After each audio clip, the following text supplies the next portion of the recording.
வணக்கவேலூர் மக்களை இன்னைக்கு நம்ம எங்கே வந்திருக்கோம்னா வேலூர் அடுத்த ஷேன்பாக்கம் வரசித்தி செல்வ விநாயகர் திருக்கோயிலுக்கு தான் வந்திருக்கோம்.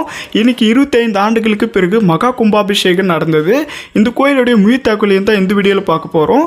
ஓம் வடிவில் 11 சுயம்பு லிங்கமாக விநாயகர் பக்தர்களுக்கு காட்சியளிக்கிறார். விநாயகர் எதிரில் மூஷிக வாகனம் இல்லாமல் யானை வாகனமாக அமைக்கப்பட்டுள்ளது. கோயிலில் அமைந்திருக்கும் கொடிமரம் மூலஸ்தானத்துக்கு உழுவே இருப்பது தனி சிறப்பு. தேவர்களும் முனிவர்களும் வணங்கும் விதத்தில் மேற்கூரை இல்லாமல் மூலஸ்தானம் அமைக்கப்பட்டிருக்கு. கோவில் உள்ளே இருக்கக்கூடிய நவகிரக அருகில் ஆதி சங்கரார் நிறுவிய சக்கரம் இருக்கு. அது மட்டும் இல்லாமல் சனி பகவான் மூலவரை பார்த்து கொண்டு இருப்பது மற்றொரு சிறப்பாக சொல்லப்படுது. இந்த கோயிலில் தலைவிருச்சமாக இருக்க வன்னி மரம் இந்த கோயில் கட்டந்திலிருந்தே இருக்குன்னு சொல்றாங்க. இந்த கோயிலுடைய தல வரலாறு கதையில செல்வ விநாயகர் முதுகின் வலது பக்கத்துல சேரட் வண்டியின் சக்கரம் இருக்கிறதா சொல்றாங்க. இந்த கோயில்ல 11 லிங்கமா விநாயகர் காட்சி அளிக்கிறதுனால இவரை வணங்க சொல்ல 11 செல்வங்களும் கிடைக்கிறதா நம்பப்படுது. சங்கட சதுர்த்தி அன்னைக்கு விரதம் இருந்து